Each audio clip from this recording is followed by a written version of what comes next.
say by far, it's got to be my mom. She died of ovarian cancer in 2006. And like I was saying earlier, you know, an only child, and it was her that raised me.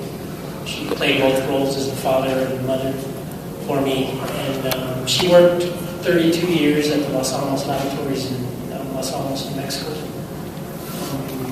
She was an awesome mom. I watched, you know, I think looking back on it now, as I got older and kind of seeing things maybe now, maybe after having some years under my belt, you know, I'm kind of realizing now more than not how much of a sacrifice she made so that I could have everything and anything. And, you know, she made me number one in her life. And unfortunately, a lot when I was younger, I didn't see it like I do now. But, you know, she still is an inspiration to me, you know, to this day. And kind of back to the lines of what I was talking earlier about, you know, kind of having that, maybe that little rough childhood, but then also I always remember her sitting there watching all her mystery shows, and, you know, she used to watch all these older cop shows, some of you may not remember, and she was so glued to the TV on some of those shows, and I kind of would like to think that she's proud of me now that, you know, I'm working in this position that I am now.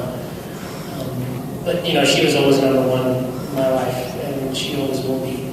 And again, like I said, she still inspires me, you know, when I'm having, you know, maybe some difficult times or whatever, I'll kind of think about some of the things that she did, or even, you know, talk to her a little bit. And, you know, and my daughter, she took a lot of her traits on, and sometimes I have a problem with being a little impatient or wanting things to move a little bit quicker than they are.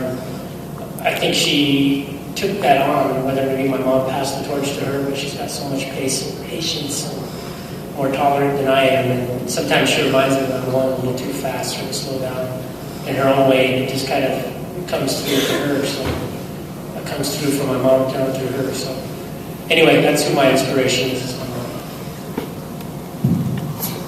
My inspiration would probably be my parents. They started 2 small businesses when I was young, and they were so hardworking. I learned so much from them.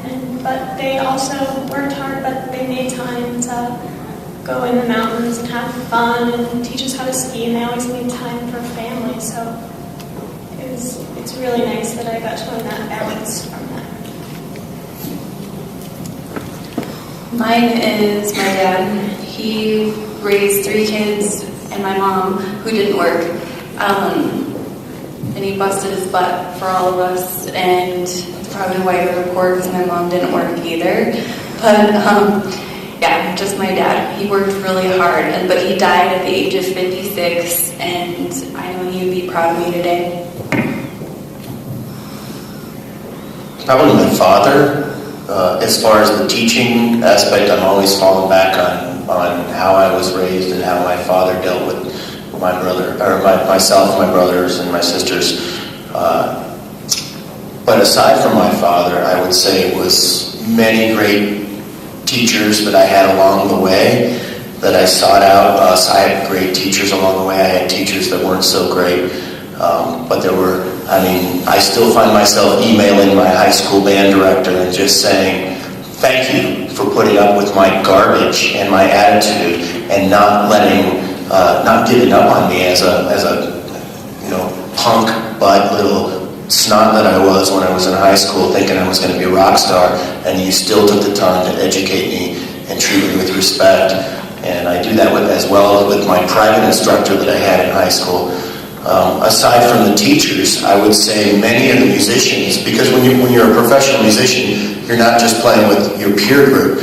Many of my mentors were, my first wedding band that I got in, where every guy in the band was over 60, and they were like, "You got a tux, right?" I'm like, "I don't. What do you mean a tux?" They're like, "If you're going to play with us, you need to wear a tux."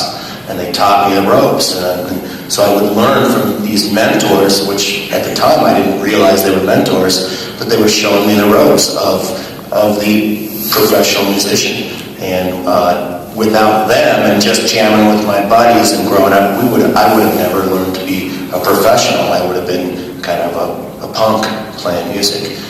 So I would say father, teachers, and then fellow musicians that actually took the time to say, hey, come here, let me tell you how this needs to go. You cannot show up in a t-shirt and jeans. Next time, you're fired.